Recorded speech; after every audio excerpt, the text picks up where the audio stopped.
Edward R. Murrow, the greatest of all American newsmen, got it exactly right about the essence of the miracle of American political stability. We must not confuse dissent with disloyalty.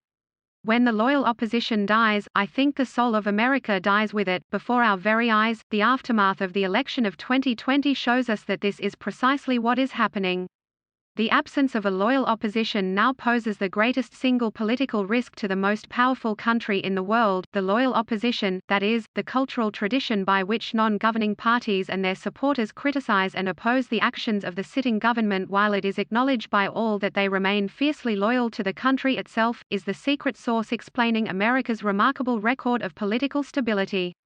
While the French have had 5 republics, the U.S. has had but one. Consider 1960 and the Kennedy-Nixon election, the closest presidential contest in a century, decided by JFK's popular vote win of 110,000 votes out of 68 meters cast.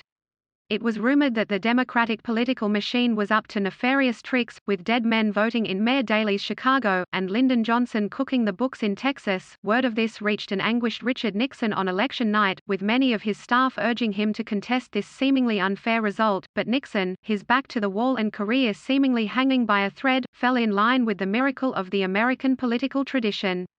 While privately telling his aides that the rumors could well be true, he resolutely refused to contest the vote and told his followers that he would not put the country through the trauma of delegitimizing an election result. In the end, for all the chicanery, Nixon believed his Democratic challengers had ultimately been a loyal opposition in the 1950s, and that, whatever their differences, he and the Kennedy Democrats were ultimately on the same side. The tragedy of the 2020 election is that the traditions and norms which have blessed the American people with political stability for over 200 years are being ripped apart before our very eyes. Both sides have entirely real grievances.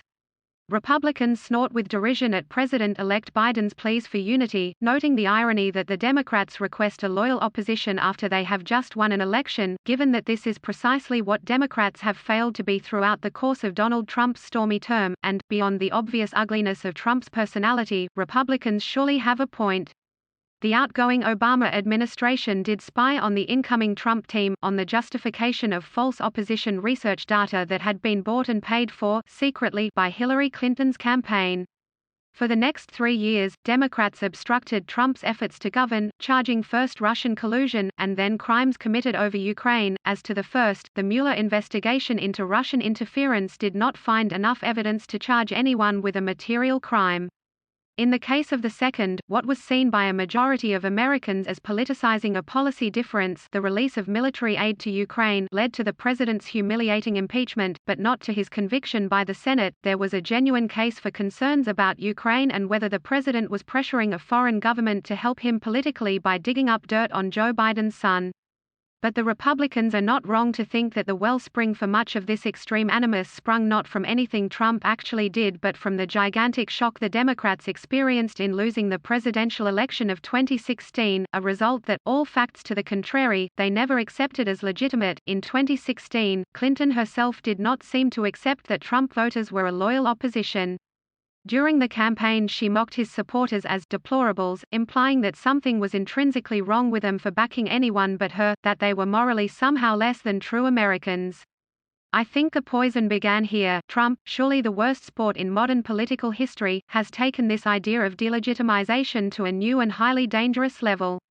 The outgoing president's court case strategy is not designed to win the election. The White House knows it will not change the results, with Biden ahead by tens of thousands of votes in all 5 of the contested states. Rather, in his narcissistic rage, Trump intends to delegitimize his loss, transforming Biden into an illegitimate president of only half the country. Horrifyingly, polling suggests that this diabolical strategy is working.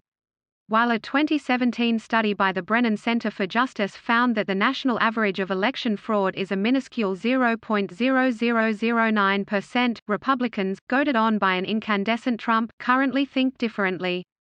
A Politico survey from the 9th of November found that an astonishing 70% of Republicans do not believe that the 2020 presidential election was free or fair. Fully 90% of Democrats believe that it was. These two narratives are not just different, as is often the case in American politics, they are utterly contradictory. Political legitimacy, the notion that the other party is misguided but is still decently American and that we are all on the same side, is a fragile notion.